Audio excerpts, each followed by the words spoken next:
Et nous sommes en compagnie de Thibaut de Cherizet. Bonjour Monsieur Cherizet. Bonjour. Vous êtes directeur de la distribution chez Invesco PowerShare. Avec vous, on va parler de ces trackers, ces fameux ETF pour Exchange Traded Fund. Qu'est-ce que c'est? Ce sont ces paniers d'actions, ça peut être autre chose, que les institutionnels comme les particuliers commencent à mettre de plus en plus en portefeuille. Pourquoi cette appétence, pourquoi cette motivation là, des investisseurs à investir? On le voit aux États-Unis, ça arrive en Europe très fort, de plus en plus sur ces trackers. Oui, ça a commencé il y a une quinzaine d'années en Europe et c'est vrai que l'intérêt et l'appétit ne se dément pas et au contraire, il s'accélère. Je crois qu'il y a à la fois une envie de transparence, de produits à faible coût, parce que les ETF sont margés entre 0,3 et 0,5%, même certains plus faiblement. Et puis une transparence, parce qu'on est sur de l'indiciel. Donc on sait ce qu'on achète quand on regarde l'indice et quand on connaît bien l'indice. Alors au début, on est parti sur des indices extrêmement connus, CAC 40, S&P 500. Et puis plus ça va, plus l'offre indicielle s'étend et plus on peut avoir des accès à des investissements de niche et ça permet un accès très simple. Donc, par exemple, on connaissait le S&P 500, un des indices les plus célèbres du monde. Donc, plutôt que d'acheter les 500 valeurs, on va acheter ce tracker, cet ETF qui va suivre l'approbation plus ou moins. On espère qu'il y aura une bonne réplication du S&P et qui rend la même performance avec des frais réduits. Eh bien, désormais, on peut acheter un S&P 500 et que vous avez, amélioré. En tout cas, vous avez choisi de le twister un petit peu. C'est le ETF PowerShare S&P 500 QVM pour qualité, value et momentum. Oui, absolument. C'est ce qu'on aime faire chez Invesco PowerShare. Notre ADN, c'est qu'on a été créé en 2003 pour justement pas lancer simplement des indices connus et reconnus, mais aller dans l'indiciel qui apporte de la plus-value. Et cet exemple, ce S&P 500 qualité, valorisation et momentum, c'est typiquement un exemple où on essaye de trouver une diversification au S&P 500. Vous savez que beaucoup d'investisseurs ont investi massivement dans le S&P 500. Pourquoi? Parce que les actions américaines, c'est une des classes d'actifs où il est extrêmement difficile de battre ce qu'on appelle le marché, c'est-à-dire l'indice de référence. Donc les investisseurs ont beaucoup de S&P 500 et il y a un besoin de diversifier cet indice. Donc le S&P 500 QVM apporte une diversification en regardant un investissement factoriel. Voilà, alors vous allez du coup demander à... Alors qui construit justement cet indice? Qui va déterminer quelles sont les valeurs justement value, qui ont du momentum ou qui font l'objet d'une qualité? Il faut le définir tout ça. Alors c'est un tracker, donc un tracker c'est sur un indice. Et l'indice c'est un fournisseur extérieur. Dans ce cas-là c'est S&P, qui est une société qui fournit beaucoup d'indices, le plus connu S&P 500. Mais ils ont une recherche, ils travaillent et nous leur avons demandé, et ça s'est fait en collaboration avec eux, de faire cet indice en se focalisant sur trois facteurs. Alors, ce qui est intéressant, c'est que l'investissement factoriel, on en parle beaucoup en ce moment. Si vous voulez, tout portefeuille comporte des facteurs. C'est un petit peu l'ADN du portefeuille. Si je dissèque un portefeuille, je trouve des facteurs. Est-ce que mon portefeuille il est plus orienté value que croissance? Est-ce qu'il est plus petite taille que grosse taille, etc. Et on a vu en plus que c'était compliqué d'arbitrer. Des fois, c'est la value qui marche bien. L'an dernier, par exemple. Ensuite, c'était les valeurs de croissance. Il faut arbitrer. Du coup, il faut panacher finalement, vous dites, ces différents facteurs pour, là, vous en avez choisi 3. Donc, value, donc des sociétés qui vont être plutôt sous-pondérées. Un momentum, puisqu'on peut être sous-pondéré, mais avec une tendance haussière, une tendance plutôt baissière. Vous avez essayé de choisir un momentum favorable. Et enfin, la qualité, vous attachez également aux fondamentaux.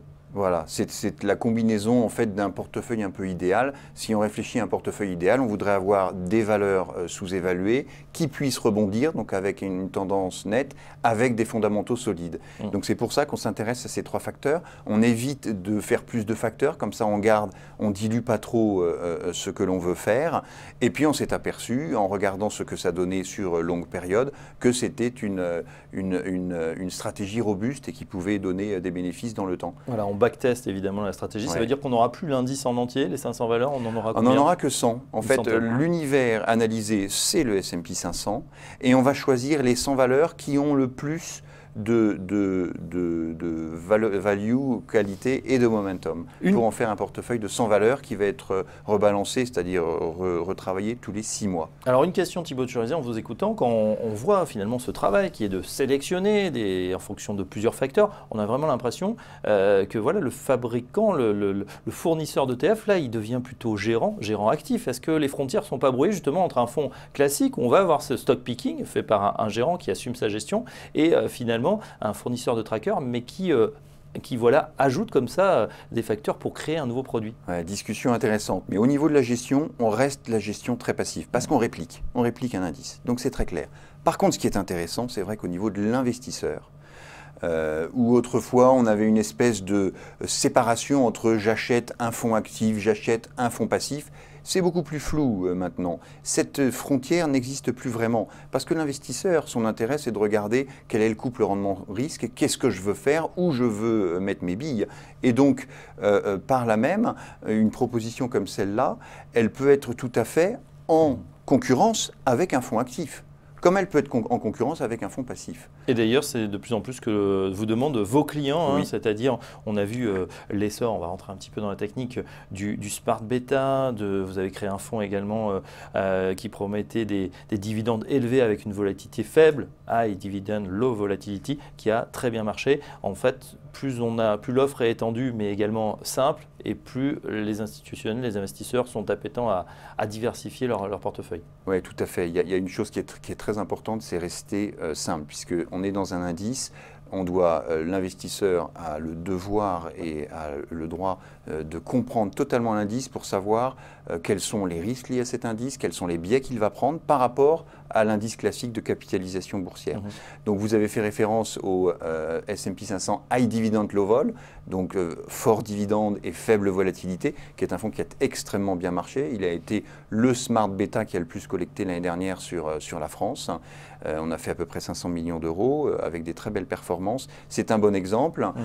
Il est sûr que les stratégies de dividendes et de faible volatilité sont les premières stratégies de smart beta qui ont été les plus utilisées. Et maintenant, ça commence à s'ouvrir à des stratégies de qualité, de value et de momentum aussi. Alors évidemment, ça correspond aussi à une demande en fonction voilà, des performances attendues, du risque qu'on veut prendre et puis bien sûr de l'horizon d'investissement. Souvent, les institutionnels, c'est sur des périodes assez longues, des 5 ans, des 10 ans, des 15 ans.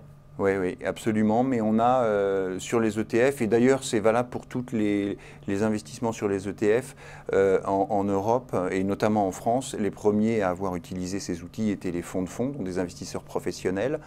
Mais les institutionnels les utilisent de plus en plus. Il y a à peu près toute la gamme d'investisseurs qui s'intéressent à ces ETF. Et jusqu'au retail bien sûr, jusqu'au particulier, puisque c'est listé en bourse et c'est accessible avec des frais relativement faibles. Alors c'était justement l'objet de ma dernière question pour les investisseurs particuliers qui nous regardent. Est-ce qu'ils peuvent mettre le ETF PowerShare S&P 500 QVM, donc pour qualité value momentum, en portefeuille? Il s'achète comme une action classique. Ça s'achète comme une action, il est listé sur Euronext Paris, coté tous les jours, avec des prix à l'achat et à la vente, et donc ça s'achète comme une action classique. Voilà. Alors, il n'est pas PEable parce que ce sont des valeurs américaines et que nous détenons dans notre portefeuille, donc il ne peut pas être PEable, mais sinon… Voilà, mais on rappelle effectivement que certains trackers, certains ETF permettent d'aller chercher d'autres zones géographiques partout dans le monde, tout en restant dans le PEA. Oui. Voilà, bon, il y a des constructions un peu différentes, voilà. On aura l'occasion d'en reparler.